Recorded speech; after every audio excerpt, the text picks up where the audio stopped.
One late night in September of 2013, a father of 6 was spending the weekend with 3 of his children in a summer cottage in Sweden. The children, who were 3, 5, and 7 years old, were all unaware of what their father had been planning for them that night. After the children went to sleep, their own father set fire to the cabin and drove away, leaving the children stuck inside. This is the horrific story of Jonas Olsson, who murdered his own children.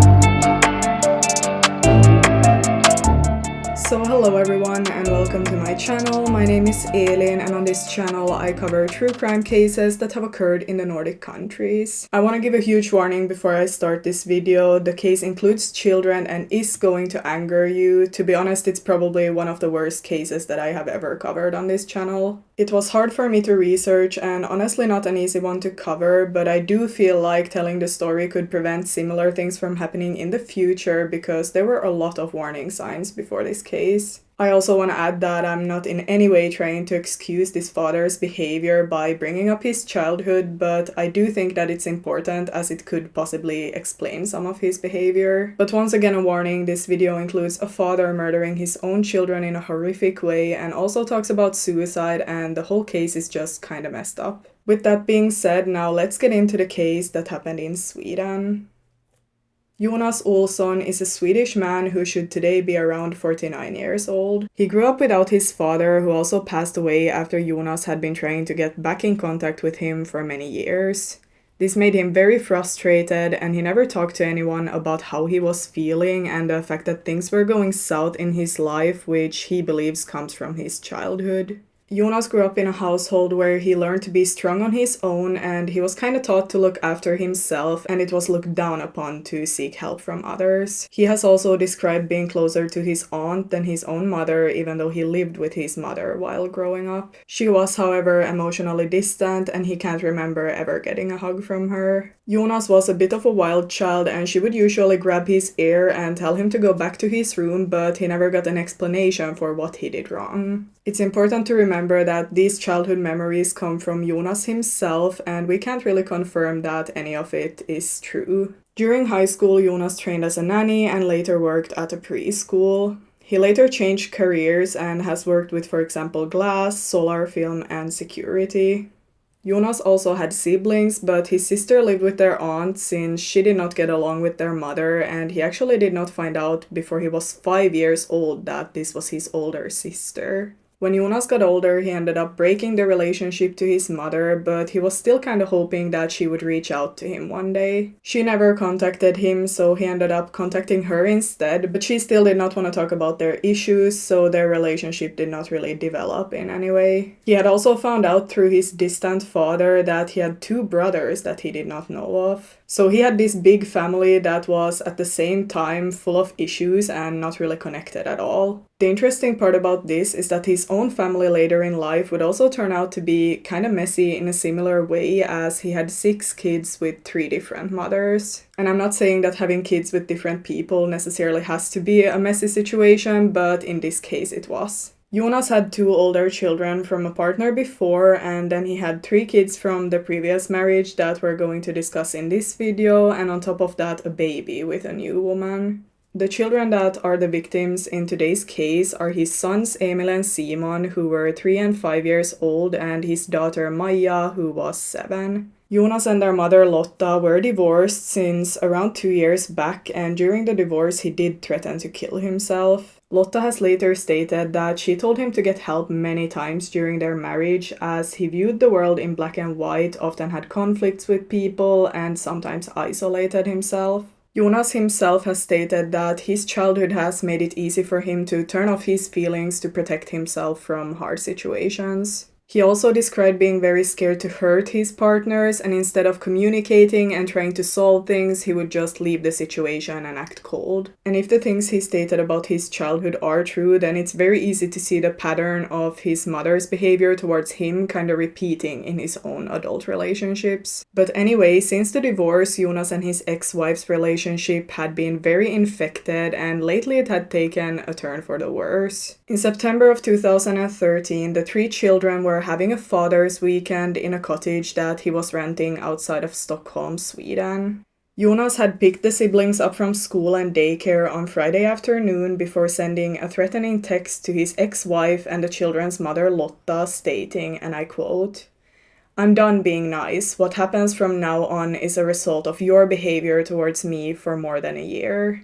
Lotta, of course, got a bit worried from this text, but she never thought that he would be capable of doing what he later ended up doing. That evening, Maja, Emil, and Simon were talking to Lotta over the phone, and they were laughing and having a good time with their father. The following day, that was a Saturday, started out pretty normally. Jonas and the siblings visited some relatives during the day, and on their way back to the cabin, they stopped to fill the car, and Jonas bought 3 bottles of lighter fluid. In the evening, Jonas cooked macaroni and sausages for the children, which they ate together before watching TV. The siblings watched a Swedish entertainment program on TV4 before falling asleep side to side on the upper floor of their bunk bed. Jonas cleaned up a bit and used his computer, but only a few hours later he laid out paper napkins all over the floor, poured out lighter fluid, and set the cabin on fire. He then sent a text to the children's mother, and I quote, "Revenge is sweet, you bloody idiot," before driving away from the cabin.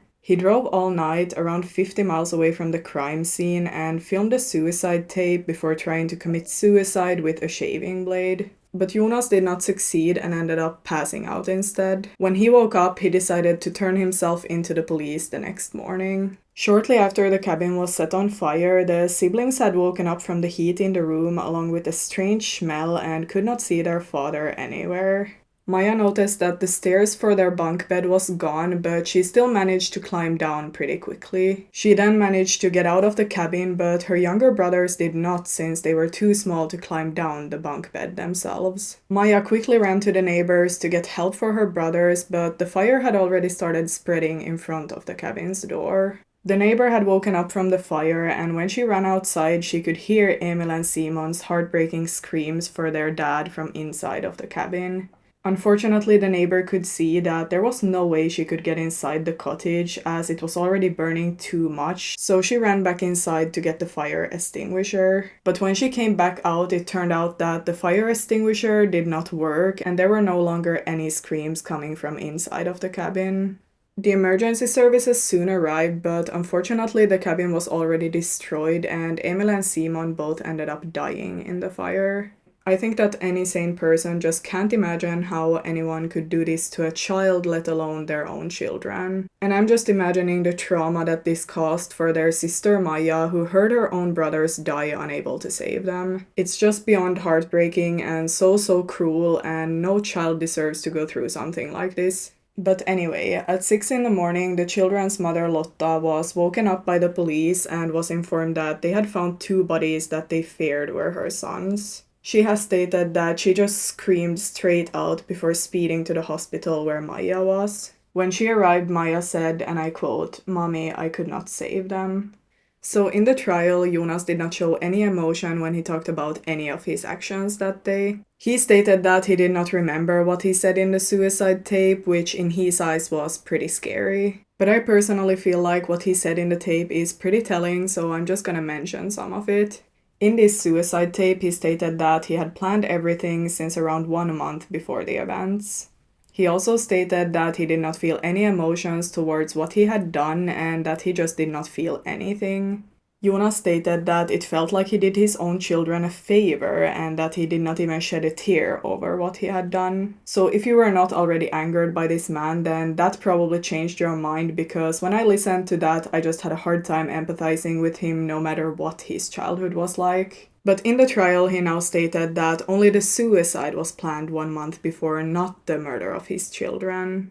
He also stated that he got the idea to murder his own children on the 27th of September, so 2 days before the events. His own explanation or reasoning for what he had done was that his daughter from a previous relationship had texted him saying that she was going to the movies the next weekend. And when I found this information, I was really confused what he meant with that, and honestly I still don't understand what exactly that means. But here's what Jonas himself had to say about that. What she said then became something sick. I lost it completely. It was too much.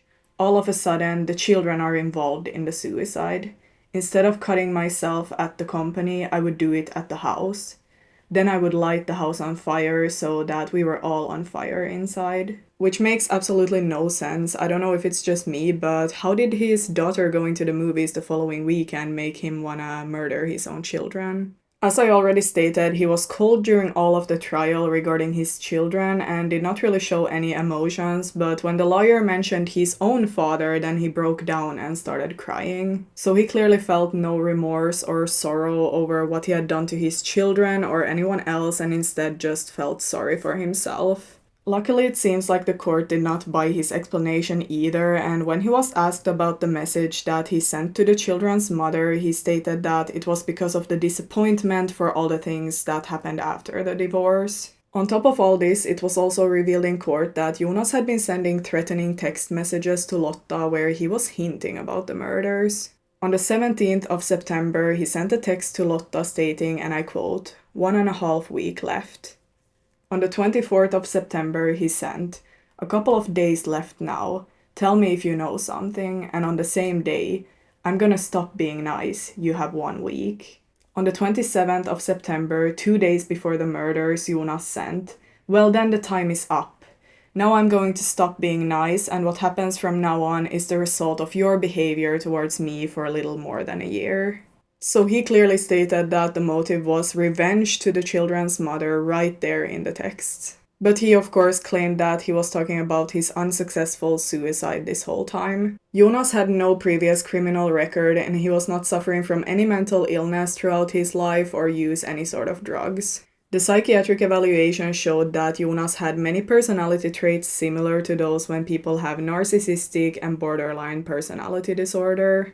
Psychologists describe him as manipulative with a massive need for control, but the traits were not strong enough to give him a diagnosis. His personality or behavior was not seen as a crucial circumstance that would lead to a lesser sentence or mercy, and instead Jonas was suffering from a maladaptive stress response at the time of the murders. This is a condition that a person can get into in response to something happening in their life, and I'm guessing that they in this case were referring to the divorce. Examples of how maladaptive stress response appears is, for example, through anxiety, depression, or conduct disorder and carelessness. This was something that the court did consider in their sentencing, and I'm a bit curious how the people listening feel about this diagnosis. In the summer of 2014, Jonas was sentenced for murder, attempted murder, and aggravated arson. The sentence was life imprisonment, but as I've stated before, this does not really mean that he will spend the rest of his life in prison in Sweden. The court ruled that Jonas, and I quote, was guilty of 2 murders, an attempted murder, and aggravated arson, meaning that the scope for choosing a sentence other than life imprisonment is very limited. As stated above, there are also a number of aggravating circumstances. Against that background, any penalty other than life imprisonment is excluded. Jonas is not allowed to be in a regular prison due to the chances of him getting attacked by other inmates, and he's instead in a more protected prison with other dangerous offenders. He did initially have a contact with a psychologist in prison and was also placed in a program that was called the Relationship Violence Program. He described this as tough and challenging, but also helpful, and unfortunately the psychology contact eventually ended due to lack of forensic psychologists. He has stated that he now instead gets help from other inmates, which I'm not sure is a good idea to be honest, but he describes getting most help from them. In a Swedish podcast released later on, Jonas gave a partially new version of the night of the murder, and he also gave a lot of statements that will probably anger a lot of people. He then stated that he did not lie in the trial, but he did not tell the whole truth as he actually set fire to the cabin twice. Jonas had put napkins inside of the door and set them on fire before driving away from the cabin. But he stated that he's a perfectionist, which is a bad quality in this kind of situation. He today wishes for everything in the world that he would have just driven away from there because the fire had not started. He stated, and I quote, "I'm so stupid in the head in that situation, so I stop the car, look back and notice that nothing is happening. So I drive down and park the car in the area and go back and do the same thing again." This time he poured out lighter fluid in the cabin to make sure that it would set on fire and drove away again. So he literally had a chance to stop everything there. I mean, he had a second chance to let his own children live, and he set the fire again. To me, this really shows that he wanted them gone, and he deliberately did everything to do so. Jonas also stated that he doesn't think about the events much anymore, which is just crazy after murdering your own children.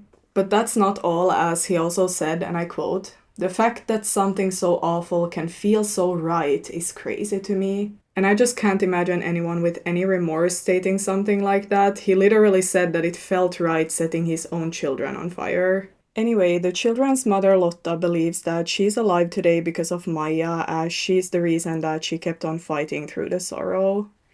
Maja should today be around 17 years old, and from what I could find, she's not in contact with Jonas today, which is understandable.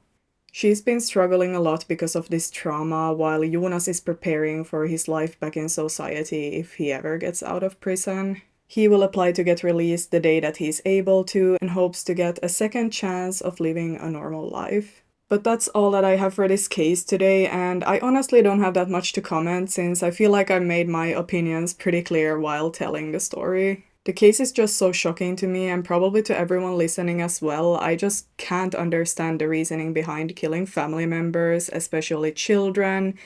I just can't wrap my mind around that. I'm thankful that Maja survived and gave Lotta a reason to keep on fighting, but I'm also heartbroken for the trauma that she went through. Anyway, I'm just gonna wrap up the video here, so thank you so much for watching today, and hopefully I will see you in my next case. Goodbye, everyone.